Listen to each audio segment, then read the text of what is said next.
الحمد لله الذي هدانا لهذا وما كنا لنهتدي لولا أن هدانا الله. اللهم صل على محمد وعلى آل محمد كما صليت على إبراهيم وعلى آل إبراهيم إنك حميد مجيد. اللهم بارك على محمد وعلى آل محمد كما باركت على إبراهيم وعلى آل إبراهيم إنك حميد مجيد. قال رسول الله صلى الله عليه وسلم: ثلاثة لا يكلمهم الله يوم القيامة ولا يزكيهم. قال أبو معاوية: ولا ينظر إليهم ولهم عذاب أليم. شيخ زان وملك كذاب وعائل مستكبر. صحیح مسلم کی روایت ہے، حضرت ابو ہریرہ رضی اللہ تعالی عنہ بیان کرتے ہیں کہ رسول اللہ صلی اللہ علیہ وآلہ وسلم نے ارشاد فرمایا، تین لوگ ایسے ہیں، یعنی تین قسموں کے لوگ ایسے ہیں جن سے قیامت کے دن اللہ سبحانہ و تعالی کلام نہیں فرمائیں گے، ان سے بات نہیں کریں گے، اور نہ ہی ان کا تزکیہ کریں گے، یعنی انہیں گناہوں سے پاک صاف کریں گے۔ ابو معاویہ جو راوی ہیں انہوں نے کہا کہ یہ جو بات ہے نا کہ ان کی طرف نہیں دیکھیں گے، ولا یزکیہم، اور ان کو پاک صاف نہیں کریں گے، اس کا مطلب یہ ہے کہ اللہ سبحانہ و تعالی ان کی طرف نظر رحمت سے نہیں دیکھیں گے، اور ان کے لیے وَلَهُمْ عَذَابٌ علیم، دردناک عذاب ہوگا۔ وہ تین لوگ کون ہیں؟ رسول اللہ صلی اللہ علیہ وسلم نے فرمایا، ایسا بوڑھا جو بدکار ہو، پہلا، اور جھوٹا حکمران یا بادشاہ، اور تیسری قسم وہ ہے کہ متکبر فقیر، ایسا مفلس جس کے اندر تکبر ہو۔ اس حدیث مبارکہ میں تین قسم کے لوگوں کی نشاندہی کی گئی ہے، اور ان کے بارے میں بڑی سخت وعید اور بات کی گئی ہے کہ جب قیامت برپا ہو جائے گی، ساری مخلوق کا اور انسانوں کا حساب ہوگا، کامیاب اور ناکام لوگوں کا حساب ہوگا، تو اس موقع پر اللہ کی خفگی اور ناراضگی، یعنی جب اللہ پسند ہی نہیں فرمائیں گے کسی سے کلام کریں، پسند ہی نہیں فرمائیں گے کہ کسی کی طرف اللہ سبحانہ و تعالیٰ توجہ فرمائیں۔ ایسے بدقسمت لوگ بھی ہوں گے کہ بڑے بڑے گناہ گار جو ہیں اللہ ان کی طرف توجہ فرما لیں گے، جب وہ پکاریں گے ان کی حالت اور کیفیت کو دیکھتے ہوئے اللہ سبحانہ و تعالیٰ بڑے بڑے گناہ گاروں کو معاف فرما دیں گے۔ لیکن تین کیٹیگریز، تین اقسام کے برے لوگ ایسے ہیں کہ اللہ سبحانہ و تعالیٰ ان کی طرف التفات ہی نہیں فرمائیں گے، ان کی طرف توجہ ہی نہیں دیں گے، ان کو اگنور کر دیا جائے گا۔ اور اب ذرا غور کریں کہ اس دنیا میں کوئی چھوٹے سے بھی شخص کو، اگر کوئی چھوٹے سے بھی منصب والا، اس سے اوپر والا بندہ اگنور کرنا شروع کر دے، نظر انداز کرنا شروع کر دے، تو انسان کتنا برا محسوس کرتا ہے۔ انسان کو لگتا ہے کہ میں بے قیمت ہو گیا ہوں، بے وقت ہو گیا ہوں، میری قیمت ہی نہیں رہی۔ دفتروں میں ہم جاتے ہیں، اگر ہمارا کوئی باس جو ہے ہمیں لفٹ کروانا چھوڑ دے، ہم سے بات ہی کرنا چھوڑ دے، کوئی بات ہی نہ کرے، تو انسان کو لگتا ہے کہ یہ کیا، یہ اب تو سب میری کامیابی، ساری میری محنت رائے گاہ چلی گئی ہے۔ تو اس سے اندازہ لگائیں کہ روز قیامت جب اللہ سبحانہ و تعالیٰ لوگوں سے ایسے ناراض ہوں گے کہ ان کی طرف اللہ سبحانہ و تعالیٰ توجہ نہیں فرمائیں گے۔ اور راوی یہ کہتے ہیں اس کا مطلب ہے ان کو جب اللہ نہیں توجہ فرمائیں گے، اللہ معاف نہیں فرمائیں گے، تو ایسے لوگوں کے لیے عذاب علیم ہے، ان کے لیے بڑا سخت وعید ہے۔ اور وہ کون ہے؟ پہلا شخص شیخ زان،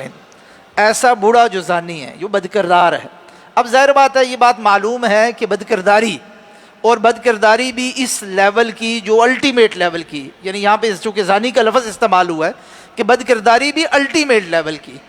یہ تو ہر شخص کے لیے ممنوع ہے، چاہے وہ جوان ہو، بوڑھا ہو، مرد ہو، عورت ہو، عمر کے کسی حصے میں بھی ہو، کسی کے لیے بھی اس میں کوئی رعایت تو نہیں ہے۔ مگر یہاں بوڑھے کا خاص طور پر ذکر اس لیے کیا گیا ہے کہ بسا اوقات دوسرے لوگوں کے لیے ہے یہ، ان کے لیے بھی گناہ،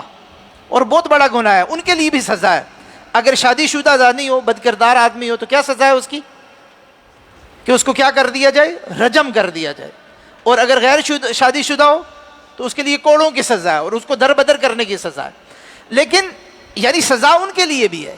لیکن بوڑھا شخص کے بارے میں یہ دو تین باتیں اس میں سمجھنے کی۔ پہلی بات یہ ہے کہ انسان جب عمر بڑھتی ہے نا، تو عمر کے ساتھ انسان کو کچھ چیزیں سمجھ میں آنے لگ جاتی ہیں۔ انسان کہتا ہے کہ چلیں جی، جوانی میں، نوجوانی میں جو غلطی ہوئی ادھیڑ عمر میں جو غلطی ہو گئی ہے، اب میرے اپنے اعزاء اقارب اولاد بڑی ہو گئی ہے، اب مجھے یہ کام چھوڑ دینے چاہیے۔ ہمارے معاشرے میں بھی دیکھیں اللہ جن لوگوں کو توفیق دیتا ہے، جو ذرا الڑ قسم کی جوانی گزارتے ہیں اور اس قسم کے یار تھوڑے مشاغل میں ہوتے ہیں، آوارہ گردی کرتے ہیں، کوئی نشہ کر رہا ہے، کوئی سگریٹ پی رہا ہے، آوارہ لوگوں کے ساتھ گھوم رہے ہیں، نمازوں کا اہتمام نہیں کر رہے، جیسے جیسے عمر بڑھتی ہے لوگ اب الحمدللہ اپنی اصلاح کرنا شروع کر دیتے ہیں۔ مگر ایسا بدقسمت آدمی جسے اس وقت بھی توفیق نہ ہو،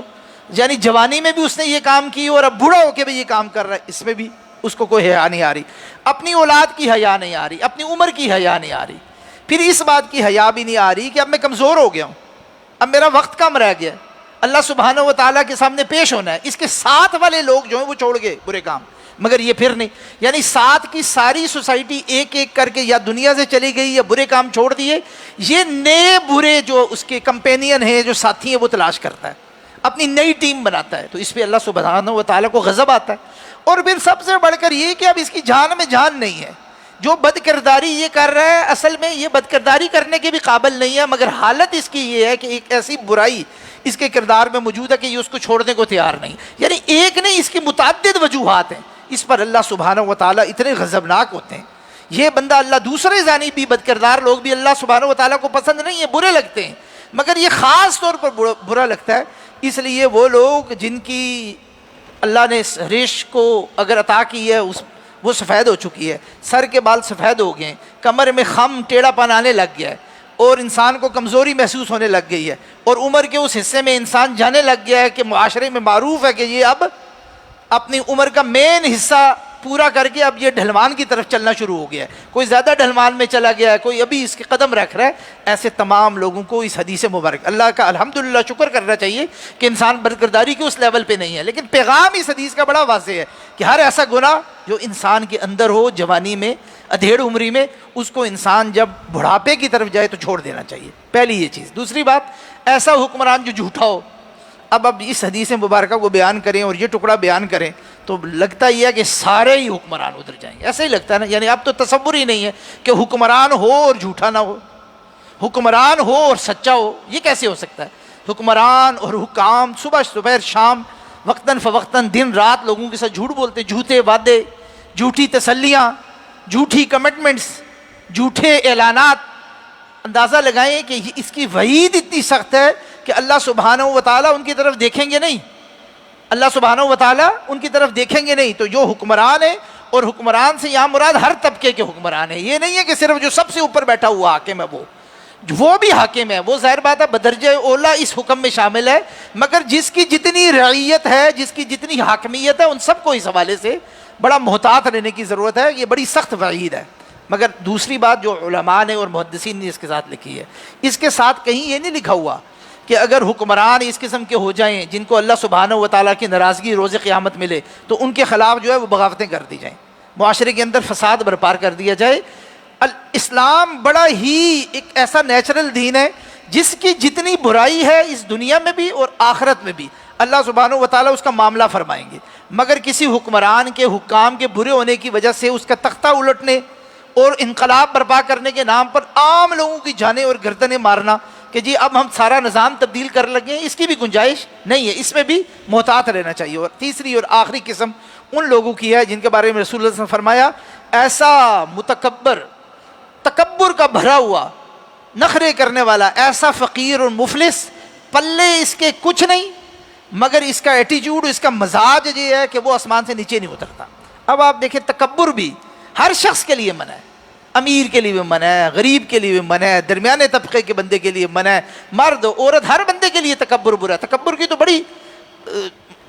بڑی مذموم چیز ہے، اس کی مذمت کی گئی ہے، مگر خاص طور پر جیسے بوڑھے بد کردار کی بات ہوئی تھی، یہاں پر بھی یعنی تکبر کرنے کی بظاہر، ویسے تو تکبر کرنے کی کوئی جسٹیفیکیشن وجہ نہیں ہے، یہ نہیں کہا جا سکتے فلاں بندے کے پاس تکبر کرنے کی وجہ ہے، فلاں کے پاس نہیں ہے، لیکن دنیا سمجھتی ہے جی چلے جس کے پاس کوئی پیسہ زیادہ ہے، جس کے پاس کوئی جائیداد زیادہ ہے، جس کے پاس کوئی منصب بڑا ہے، اگر اس کے اندر سے کوئی تکبر کا شائبہ نکلے تو کسی درجے میں سمجھ میں آتی ہے، بات ہے وہ بھی بری، لیکن ایک ایسا بندہ جس کے پاس کوئی تکبر کرنے کی گنجائش ہی نہیں ہے، جیسے دنیا میں کہتے ہیں نا کہ فلاں شخص بڑا سمارٹ ہے، خوبصورت ہے، بھائی اگر کسی کو اللہ نے حسن عطا کی ہے، اس کے اندر نخرہ آئے تو کسی درجے میں سمجھ میں آتا ہے، جس کو اللہ نے حسن نہیں عطا کیا جس کو اللہ سبحانہ و تعالیٰ نے شکل و صورت ایسی عطا کی ہے کہ اس کو دوسری نظر دیکھنے کا دل نہیں کرتا، اگر وہ بھی نخرہ کرے تو دنیا ظاہر بات ہے یہ کہتی ہے نا کہ یہ تو اس کے پاس تو جسٹیفیکیشن کوئی نہیں ہے۔ ایسا بندہ جو متکبر ہو اور مفلس ہو، کچھ نہیں ہے لیکن تکبر ہی اس کا ختم نہیں ہوتا، اپنے اس تکبر میں، اور تکبر اللہ سبحانہ و تعالیٰ کو جو بہت ہی برا لگتا ہے، تکبر صرف اللہ کے لیے، اللہ سبحانہ و تعالیٰ تکبر فرما سکتے ہیں، اللہ سبحانہ و تعالیٰ کے پاس یہ قوت ہے، یہ اللہ شان ہے کہ اگر کوئی تکبر کرے تو اللہ کرے۔ تو اور ایک ایسا بندہ اللہ کے مقابلے میں کھڑے ہونے کی کوشش کرے جس کے پاس دور دور تک کوئی جسٹیفیکیشن نہیں ہے، ایسا شخص اللہ کو اتنا برا لگتا ہے کہ اللہ سبحانہ و تعالیٰ روز قیامت اس کی طرف نظر بھی نہیں ڈالیں گے، اور اس کے لیے عذاب علیم رکھا گیا ہے۔ تو اللہ سبحانہ و تعالیٰ سے دعا کریں کہ ہمیں ان تین کیٹیگریز کے لوگوں کے قریب بھٹکنے سے بھی بچائے۔ ان میں شامل ہونا تو دور کی بات ہے، ان کی قربت بھی اللہ ہمیں عطا نہ کرے، ان کی دوستی بھی نہ عطا کرے، ان کے نیٹ ورک میں بھی ہمیں شامل ہونے کی توفیق عطا نہ کرے، اس لیے کہ بسا اوقات انسان خود ایسا نہیں ہوتا، ایسے لوگوں کے ساتھ اٹھنے بیٹھنے کی وجہ سے ان کے گناہوں اور حرکتوں کے چھینٹے انسان کے اوپر پڑتے ہیں، اور کوئی پتہ نہیں ہے، انسان بڑا کمزور ہے، شیطان بہت بڑا دشمن ہے، بڑے بڑے نیک لوگوں کو ایک دم اچک لیتا ہے اور اپنے سرکل میں داخل کر لیتا ہے، اور انسان کی ساری نیکیاں برباد ہو جاتی ہیں اور وہ اس کیٹیگری میں شامل ہو جاتا ہے۔ سبحانک اللہم و بحمدک، اشہد ان لا الہ الا انت، استغفرک و اتوب الیک۔